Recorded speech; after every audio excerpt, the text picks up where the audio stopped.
Jadi gini Bapak Ibu sekalian, eh, semua orang tahu bahwasanya tidak perlu negara yang punya sumber daya. Karena sumber daya itu hanyalah sesuatu yang bersifat kayak apa ya. Jadi gini, eh, sumber daya itu cuma salah satu modal daripada sebuah negara. Banyak modal-modal yang lain.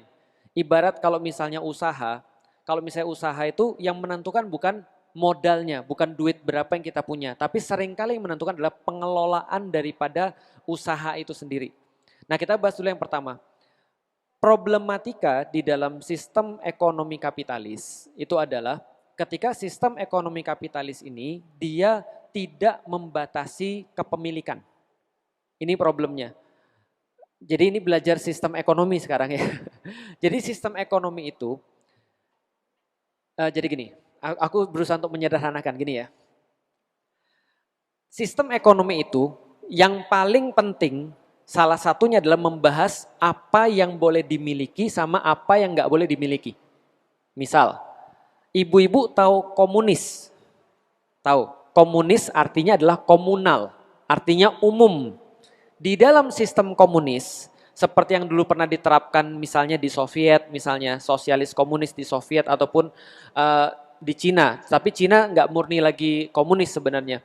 Tapi intinya adalah di dalam sistem komunis mereka tidak boleh memiliki sesuatu. Jadi semuanya dimiliki oleh negara. Sehingga nanti negara yang bagi kepada orang. Kenapa sistem komunis ini muncul? Karena reaksi terhadap sistem kapitalis. Sistem kapitalis itu apa? Semua orang boleh memiliki apapun. Contoh di Indonesia, orang punya tambang boleh? Boleh. Orang punya jalan boleh? Boleh. Orang punya pulau boleh? Orang beli sungai boleh? Boleh. Gunung bisa dibeli. Itu namanya sistem kapitalis, tidak membatasi kepemilikan. Sehingga karena tidak dibatasi kepemilikan, maka ada orang bisa kaya banget, ada orang bisa miskin banget. Maka muncul yang namanya inequality atau sebuah namanya disparitas, jurang antara kaya dan miskin. Inequality, bahasa Indonesia apa ya? Kesenjangan, bagus. Bahasa Indonesia kesenjangan. Jadi ada orang kaya banget, ada orang miskin banget. Nah, maka di dalam sistem ekonomi kapitalis, karena memang mereka itu membebaskan semuanya, maka semua tergantung apa? Tergantung banget sama orang. Maksudnya tergantung orang apa? Kalau orangnya bagus, bisa jadi bagus. Kalau orangnya hancur, hancur banget. Indonesia yang mana tuh kira-kira? Ya kan gak mungkin yang bagus banget. Pasti hancur banget kan ya. Karena semua orang bebas memiliki apapun. Contoh misalnya kayak gini ya. Indonesia misalnya punya pendapatan migas. Contoh misalnya nikel. Nikel tuh cari sendiri deh di Google. Nikel tuh misalnya dapat berapa per tahun. Itu kalau dibagi ke orang Indonesia, per orang dapat misalnya hasil daripada tambang nikel itu bisa dapat satu orang mungkin 10 jutaan. Mungkin, itu baru dari nikel doang misalnya. Belum lagi tambang-tambang yang lain. Tapi kenapa kita nggak dapat hasilnya? Ya karena banyak yang namanya korupsi tadi itu. Maka problematikanya itu bukan misalnya kayak MBG atau misalnya kayak apapun, tapi korupsi. Itu masalahnya tuh. Korupsi itu apa? Orang dikasih kekuasaan uncheck. Orang dikasih kekuasaan yang tidak bisa untuk dikontrol. Karena nggak bisa dikontrol, dia bisa melakukan apapun. Itu masalahnya tuh. Tapi masalahnya lagi sekarang korupsinya dibuat legal. Paham maksudnya? Ini contoh ya. Kalau aku ditanya, apa sih yang paling membuat aku kesel di Indonesia akhir-akhir ini? Yang paling membuat aku kesel itu adalah MK tuh paling membuat aku kesel. Kenapa? Karena MK ketika ngelulusin satu aturan baru yang gak pernah ada, itu dia membuka namanya adalah legal corruption. Tahu artinya legal corruption? Artinya di Indonesia ini sudah bisa kalau misalnya, contoh kayak ini ya, orang main bola ada gawangnya nih, ya kan ya. Kenapa dibuat gawangnya? Supaya orang tahu nendangnya ke situ. Tapi kalau gawangnya bisa digeser, ini main apa namanya? Bisa dikecilin, bisa digedein, ini main apa namanya? Bukan main bola lagi. Paham kan maksudnya? Nah itu namanya legal corruption tadi. Nah legal corruption ini diperparah gara-gara apa? Sistem kita yang hancur. Nih coba kita lihat ya. Aku bingung mau cerita di mana kalau Indonesia. Memang ujungnya dari pendidikan ya, tapi aku cerita masalahnya. Coba lihat ya.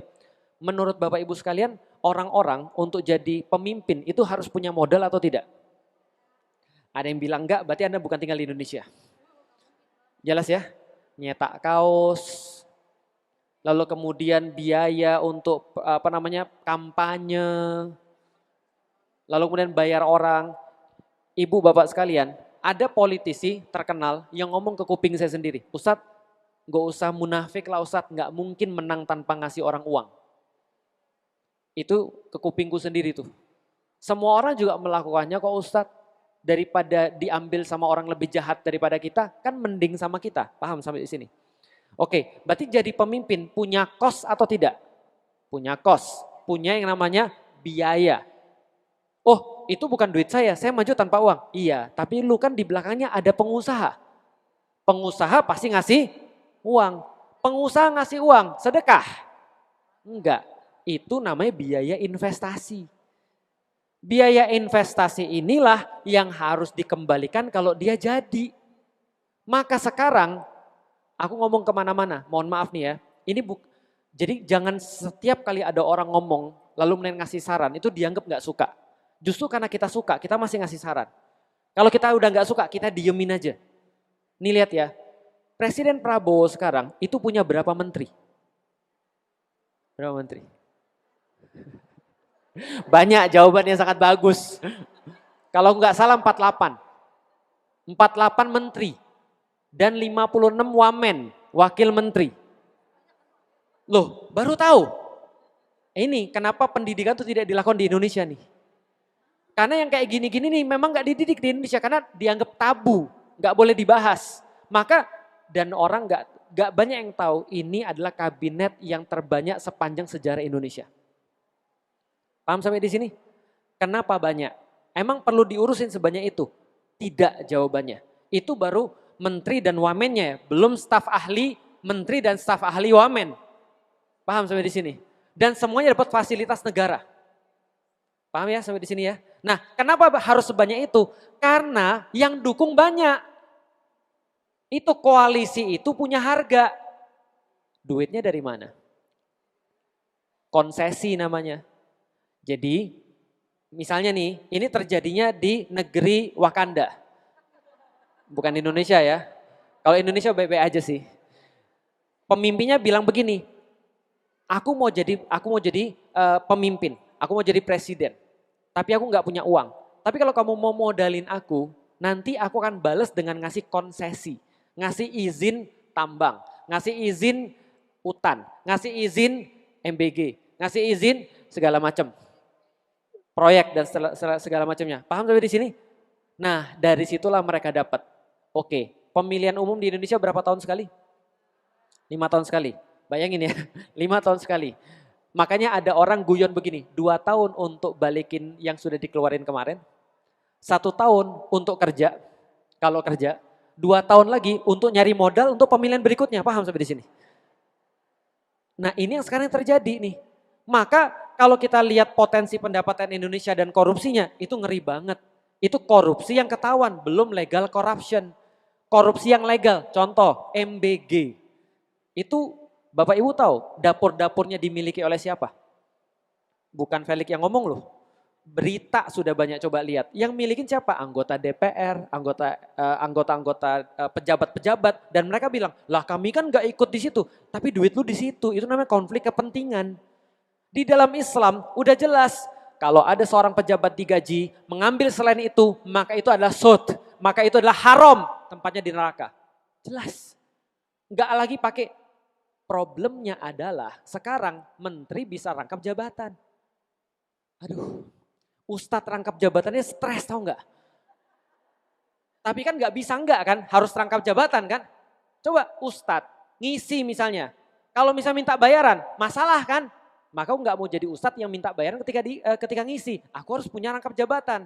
Tapi kan aku bukan pejabat. Boleh dong ustadz rangkap jabatan jadi seorang pengusaha. Boleh. Tapi kalau pejabat gak boleh. Orang ustadz rangkap jabatan udah stres, apalagi pejabat. Paham ya? Nah jadi dari situ aja kita udah jelas tuh kenapa Indonesia kaya tapi rasanya miskin. Tapi orang-orang yang di luar sana misalnya mereka baru cuma punya migas doang. Atau Singapura gak punya apa-apa bahkan Singapura. Singapura cuma tempat perlintasan doang. Tapi kenapa mereka bisa kaya? Karena diurus. Berarti benar dong Ustadz kata orang, agama itu percuma. Guys, bukan percuma, tapi masalahnya nggak diterapin. Bisa dipahami ya? Agama kita nggak diterapin. Jadi gini, jangan buru-buru nyalain agamanya. Lihat gini deh, Anda punya mobil, sama saudara Anda, tetangga Anda punya gerobak. Gerobak rodanya berapa? 2, mobil rodanya berapa? 4. Gerobak gimana cara jalaninya? Didorong. Mobil gimana cara jalaninya? Disetir. Sekarang Anda punya mobil tapi cara jalaninya ikut gerobak. Lalu yang disalin apa? Mobil memang salah, lebih cepat naik gerobak. Anda nggak belajar nyetir. Paham maksudnya sampai di sini? Itulah kenapa ketika di zamannya Rasulullah menerapkan Islam itu jauh percepatnya daripada sekarang. Anda tahu Umar bin Khattab? Umar bin Khattab itu sudah menerapkan bantuan langsung tunai dari zaman dulu. Tapi masalahnya Umar tidak menjadikan bantuan langsung tunai sebagai pilar daripada kebijakannya. Kebijakan dia bikin orang pintar dulu, bikin orang berakidah dulu, bikin orang sadar dulu, baru dikasih bantuan. Dan bantuannya itu puluhan juta per orang. Padahal nggak punya apa-apa kan. Sekarang di Arab sana punya minyak. Kita punya lebih banyak lagi. Yang nikmati siapa? Bukan orang Indonesia. Yang jualan siapa? Bukan orang Indonesia juga.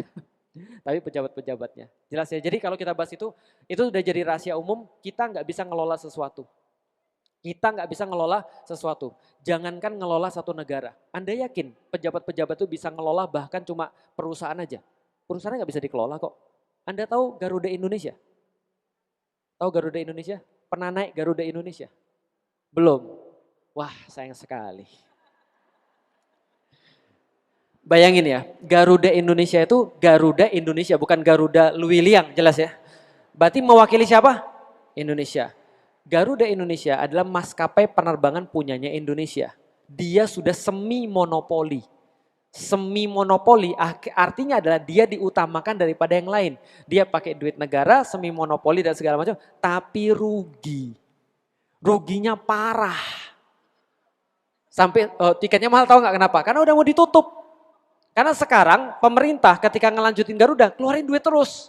Padahal ini bayangin kalau Anda jangankan jualan penerbangan. Anda diangkat menjadi tukang galon resmi Luwiliang misalnya. Kok Luwiliang doang Ustaz? Ya gak apa-apa kan dekat.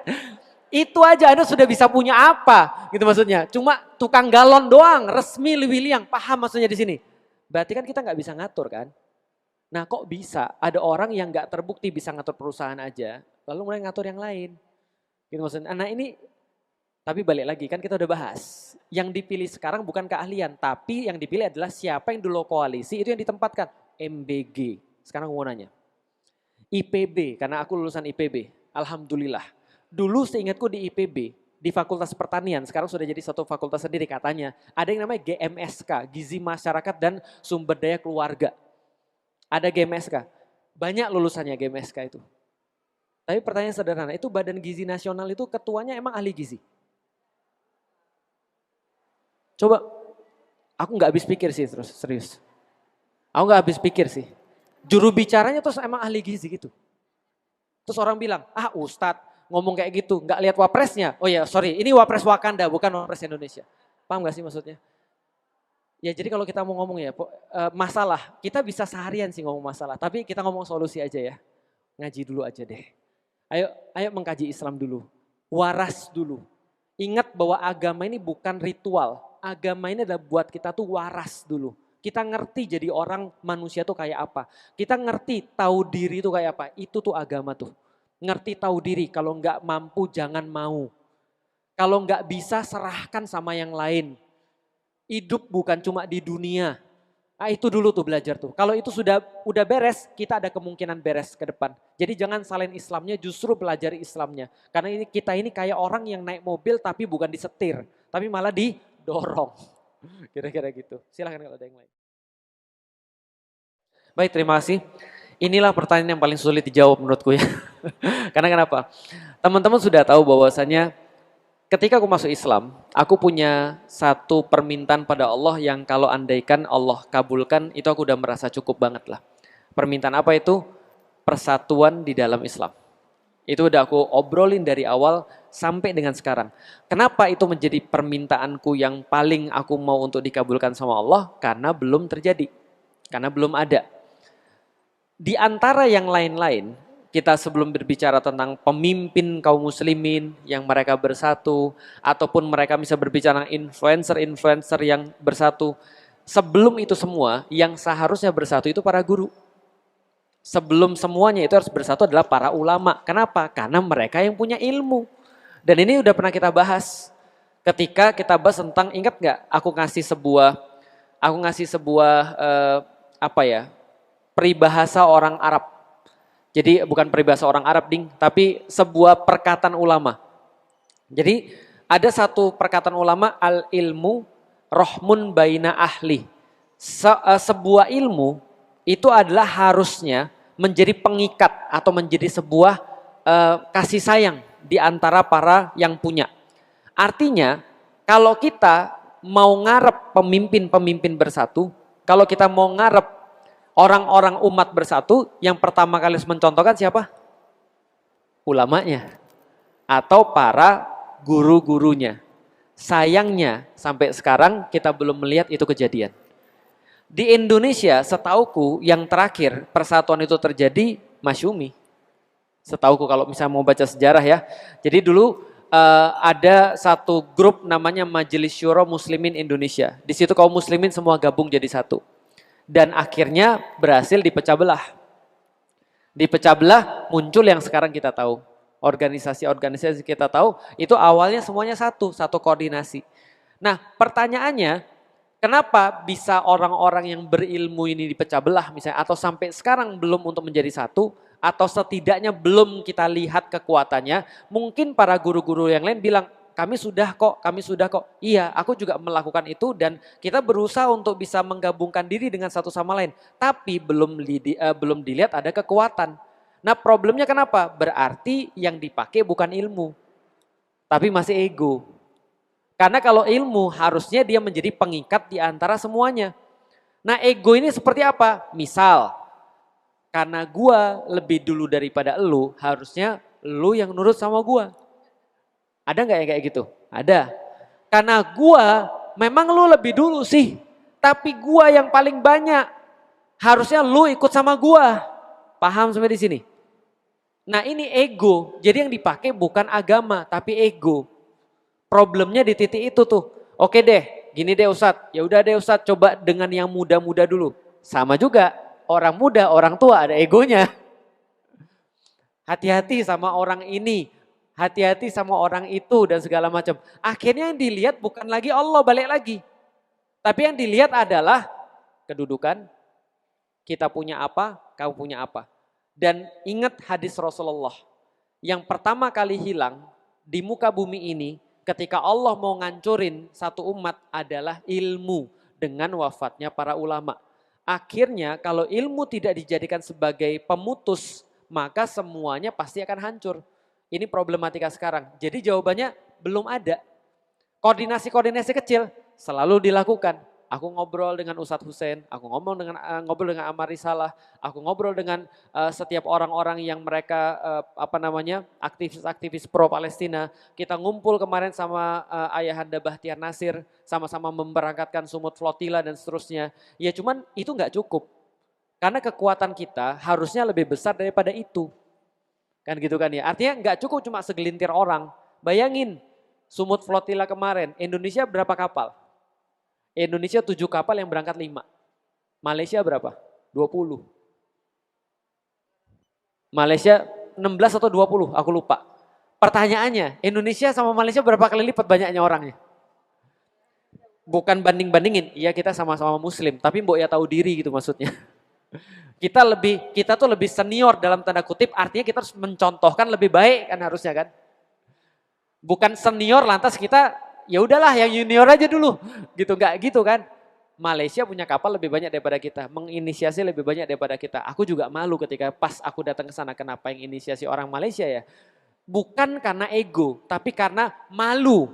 Tahu nggak sih maksudnya? Apa pertanyaan Allah nanti kepada kita orang di Indonesia? Lik, ini orang Indonesia ada 275 juta nih Lik. Kok bisa orang-orang Malaysia nggak sebesar itu tapi mereka berbuat? Betul. Pemimpinnya. Enggak, kita nggak bahas pemimpin, kita bahas kita dulu aja lah.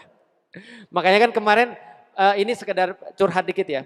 Kemarin aku ngeliat satu postingan yang sangat menusuk hatiku juga, sedih aku jadi sebagai orang Indonesia. Jadi gini, mereka posting pidato di PBB terus bilang ini, thanks God I'm a Malaysian, tahu maksudnya?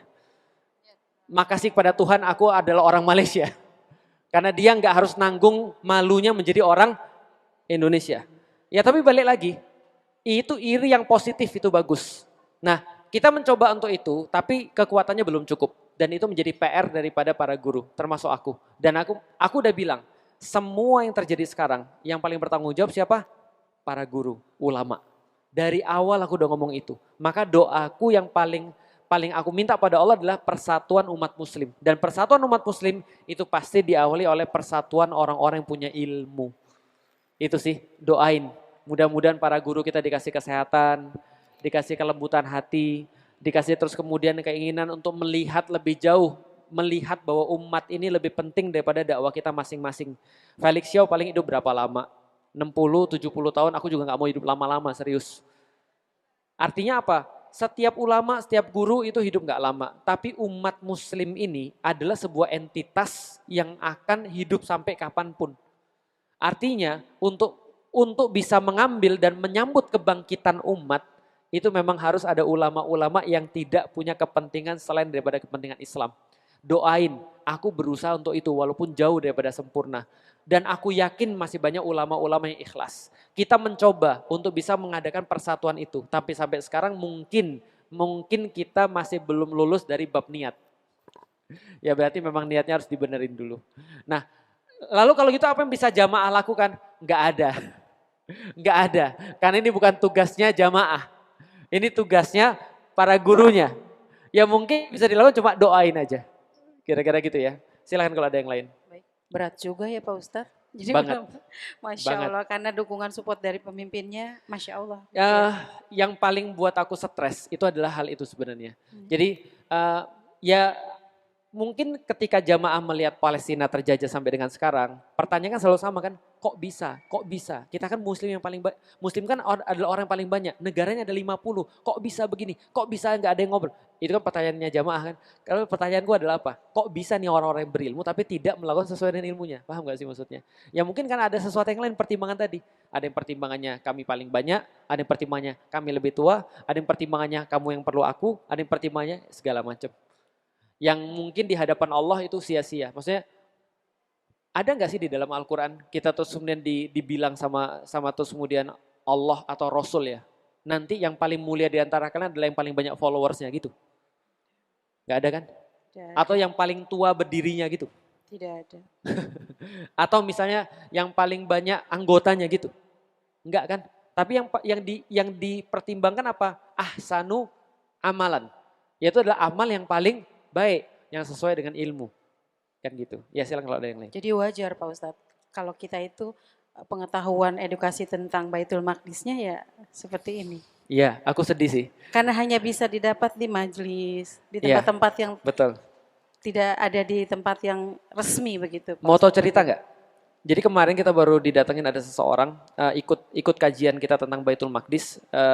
Kemarin kita ngadain di Bandung kajian tentang 3 jam tentang Baitul Maqdis 2 jam tentang Baitul Maqdis untuk pemula. Jadi semacam kayak bedah buku dari bukuku.